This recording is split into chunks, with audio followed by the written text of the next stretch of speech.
Smartphone এখন আমাদের দৈনন্দিন জীবনের অবিচ্ছেদ্য অংশ।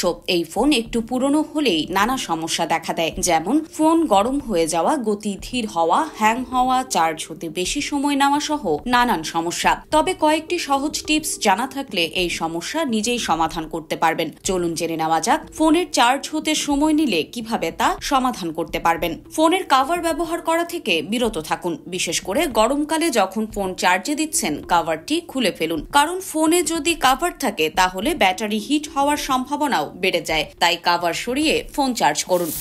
ওয়্যারলেস চার্জিং এড়িয়ে চলুন, কারণ ওয়্যারলেস চার্জিংয়ে প্রচুর পরিমাণে তাপ উৎপন্ন হয়। এতে চার্জ ধীর গতিতে হতে পারে। ফোনের নির্দিষ্ট চার্জার ব্যবহার করুন। বাজারের অন্যান্য চার্জার ব্যবহার করবেন না, এতে ফোনের চার্জ দ্রুত হবে। সেই সঙ্গে ফোন দীর্ঘদিন ভালো থাকবে। ফোন চার্জে বসিয়ে ব্যবহার করবেন না। অনেকেই ফোন চার্জে দিয়ে গেম খেলেন, সোশ্যাল মিডিয়া স্ক্রল করেন। এতে প্রসেসর ও ব্যাটারির ওপর অত্যধিক পরিমাণে চাপ তৈরি হয়, যার ফলে চার্জিং এর গতি কমে যায়। ফোন থেকে অপ্রয়োজনীয় অ্যাপস ডিলিট করুন, কারণ আপনি ব্যবহার না করলেও অপ্রয়োজনীয় অ্যাপ ব্যাকগ্রাউন্ডে ফোনের চার্জ শুষে নেয়। সবচেয়ে জরুরি, কোন ওয়াটের চার্জার ব্যবহার করছেন তা জানা। আপনার ফোনের বক্সে বা স্পেসিফিকেশনে চার্জিং ওয়াট লেখা থাকে। তার কম ক্ষমতা সম্পন্ন চার্জার দিয়ে চার্জ করলে গতি ক্রমশ কমে যাবে। প্রত্যেক স্মার্টফোনে ব্যাটারি হেলথ অপশন থাকে। সেখানে ক্লিক করে ব্যাটারি ইউজেস এবং কি কি কারণে ধীর গতিতে চার্জ হচ্ছে তা বের করুন। তারপর সেই অনুযায়ী পদক্ষেপ নিন। যদি দেখেন সবকিছু ঠিক আছে তবুও চার্জ ধীরে হচ্ছে, তাহলে নিকটবর্তী সার্ভিস সেন্টারে